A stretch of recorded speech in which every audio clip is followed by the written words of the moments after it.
All right, folks, here we are at the official U.S. press introduction for Triumph Motorcycles 2024 Scrambler 1200 XE. So, for 2024, Triumph has made a couple slight modifications. The primary modification on this bike is the use of Marzocchi suspension. So they separated their arrangement with Showa, who is the front suspension supplier, and Öhlins, who is the rear shocks supplier, and now they're going to Marzocchi. Marzocchi is an Italian-based company. So this motorcycle continues to employ an inverted fork, but it's now smaller in diameter. It's 45 mil diameter instead of 47, and this is the same diameter that is fitted on Triumph's 2024 Scrambler 1200X. So this fork has full adjustment. We have spring preload, compression, and damping adjustment. And out back, we have full adjustment too on the Marzocchi suspension components. And the suspension continues to offer nearly 10 inches of travel, which is 3.5 inches more than the Scrambler X. There's reduced travel of the Scrambler X. Other changes include a little bit wider handlebar, so this handlebar is a little bit wider, which is always nice. And the intake and exhaust of this 1200cc parallel twin have been tweaked slightly. Mainly the catalytic converters have been positioned a little bit more rearward to help mitigate excessive exhaust heat being thrown onto the operator.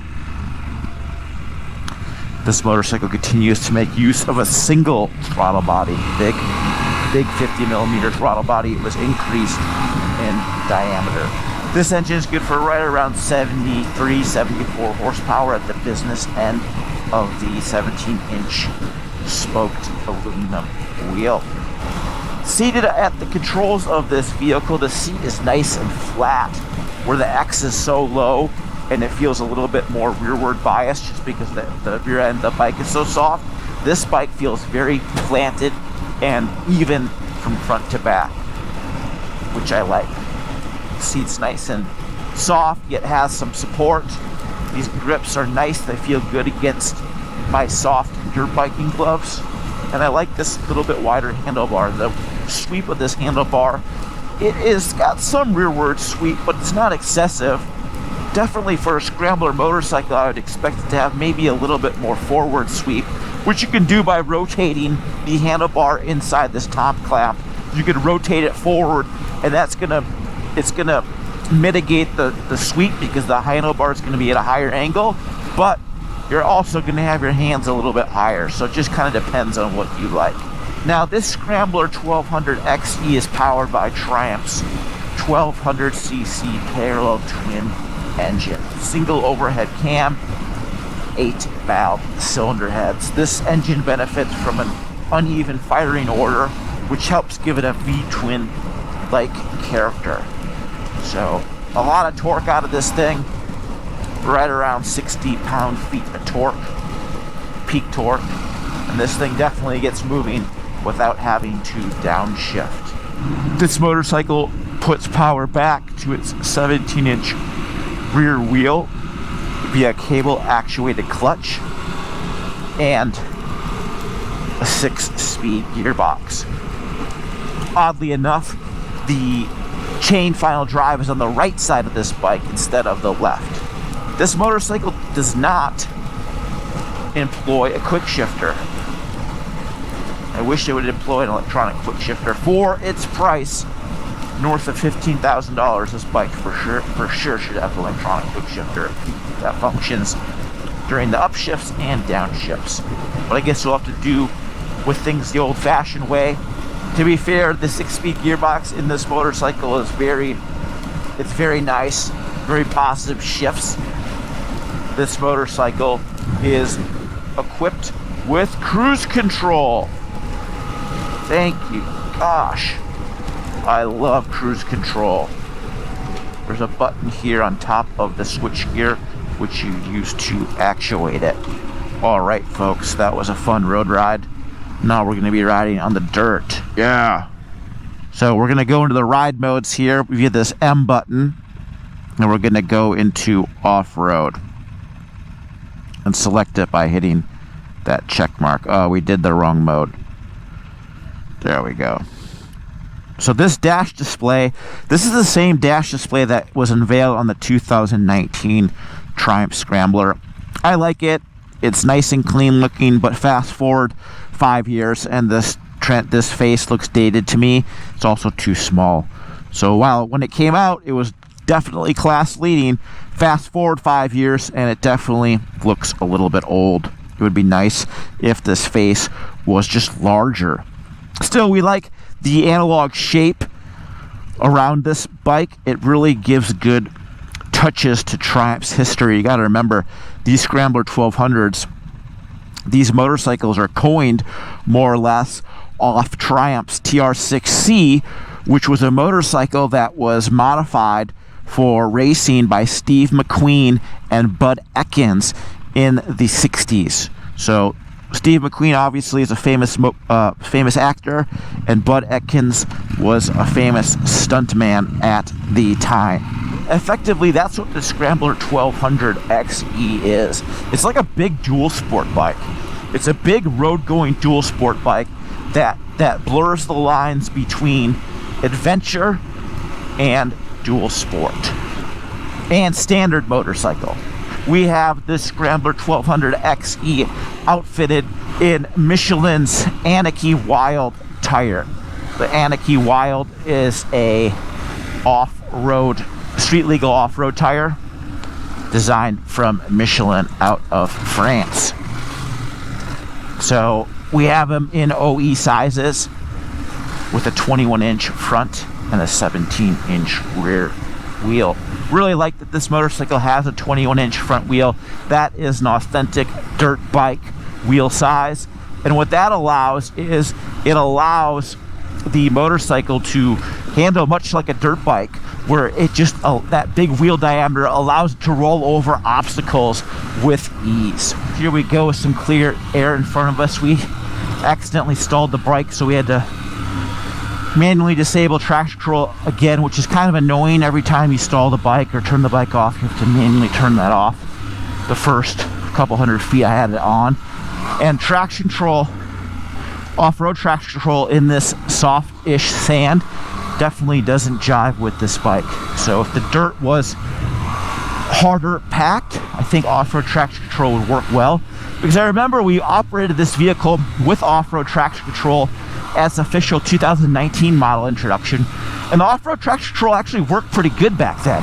So to be fair, we were riding off the Algarve coast of Portugal, and the dirt is a little bit more hard packed than this deserty sand. Really like the ergonomics of this motorcycle. Despite the foot pegs being a tad high, you still have really good control, and this handlebar bend works really good.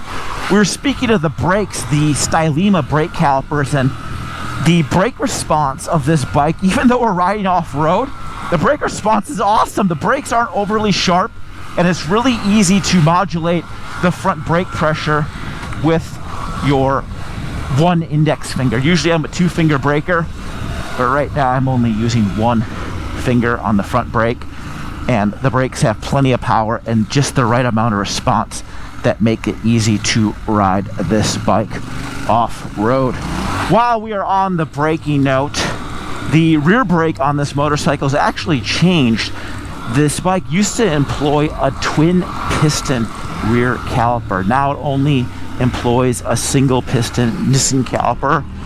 Realistically, the back brake still seems to work pretty good, but we always rather have a double piston rear brake. We're big back brake guys, so although we can't really notice that much of a difference, but to be fair, we haven't ridden this bike in 5 years, the single piston Nissan rear caliper is a step backwards in our opinion. Now, another neat thing about the Scrambler 1200 is just the transmission ratios and the final drive gearing. This motorcycle, it really works well on-road and off-road. The gears are nicely spaced. First gear isn't crazy tall. yet it's not crazy short either. Obviously, when you're riding bikes off-road, you always want to be in second gear. When you're in first gear, there's just a lot of chain torque, and the throttle can get a little herky-jerky, so it's always good to lug the engine in second, rather rev her high in first, unless you're climbing some crazy steep angle or grade, or trying to get going up some crazy incline. So 4-gallon fuel tank, it's decent size, but 5 gallons would be better. 4 gallons doesn't give you a whole lot of range, considering this bike gets right around 38 miles per gallon. Maintenance wise, this motorcycle has pretty good maintenance cycle and maintenance duty intervals. After the initial 600 mile service, this motorcycle can go 10,000 miles between engine oil and engine oil filter changes. How crazy is that? 10,000 miles. We love extended service intervals. It's a good job, Triumph. That's one of the highest service intervals of any vehicle we've tested in quite a long time. So good job, Triumph Motorcycles. We're glad you're paid attention to the ownership details. The valve inspection adjustment is to be made every 20,000 miles, and every 40,000 miles Triumph says you should replace the fuel filter and change the fluid in the fork and shocks. Cruising here in top gear, engine's pulling right around 3,500 RPM. This engine's really smooth. There's definitely some vibration that you can feel almost when you're squeezing the fuel tank, but it's the right kind of vibration. It makes the engine, makes it feel like you're riding, you're having fun. The vibration through the handlebar is fairly muted, as it is through the foot pegs. Good job. You downshift some gears and get the engine spinning a little higher, and then we feel a little bit of engine vibration through the foot pegs and the handlebar above 5,000 RPM. But when you're lugging the engine at low RPM, there is not a lot of vibration. The view from the rear view mirrors, I like this view.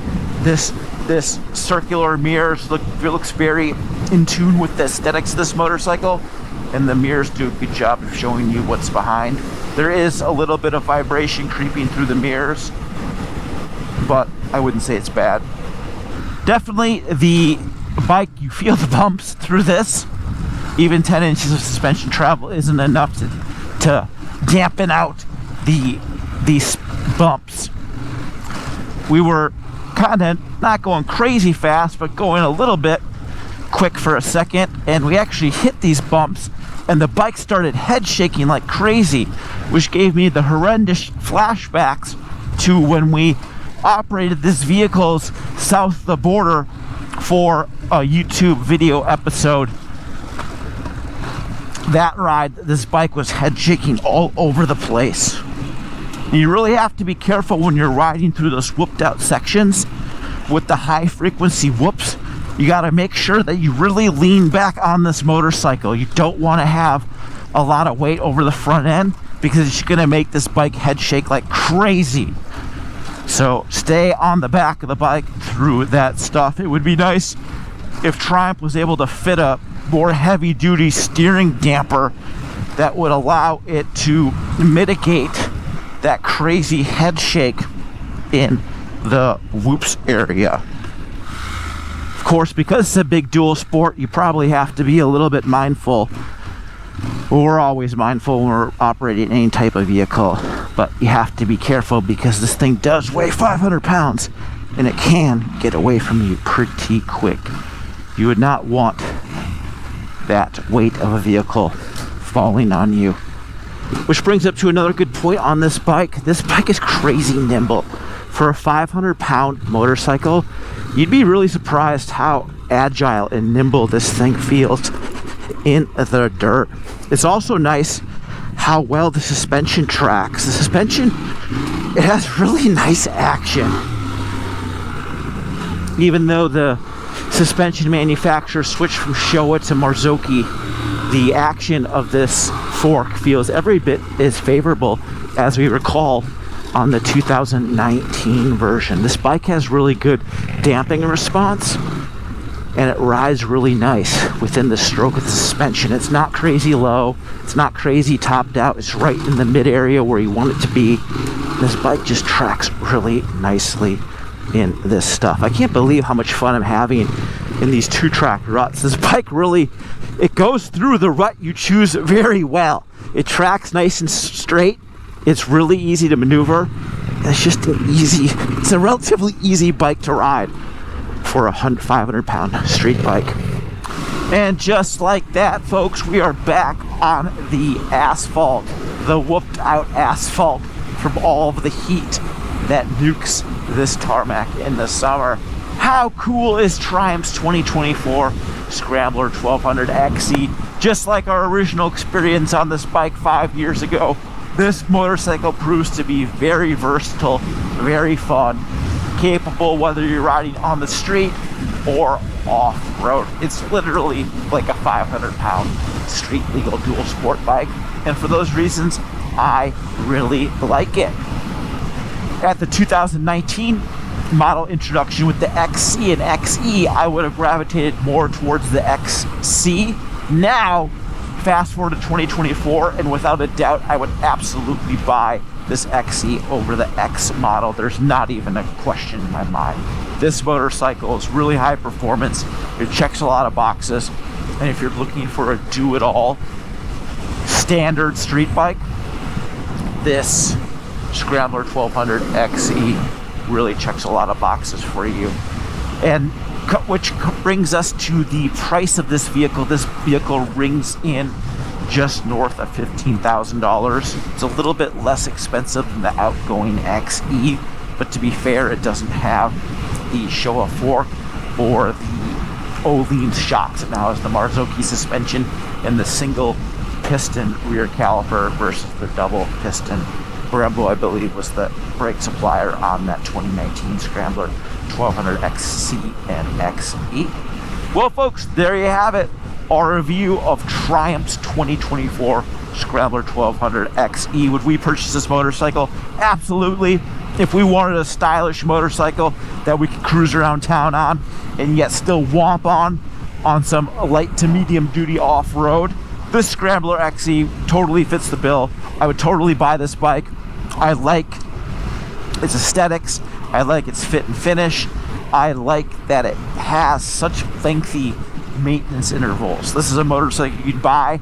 You're not gonna have to be wrenching on it in the garage all the time, besides putting new tires because you're gonna be riding it so much. Well, folks, that wraps up our official review. As always, make sure to surf on over to motorcyclistonline.com. That's where all of our written content comes to life. Give this video a thumbs up if you liked it, thumbs it down if you didn't, because we'd love to hear from the haters out there.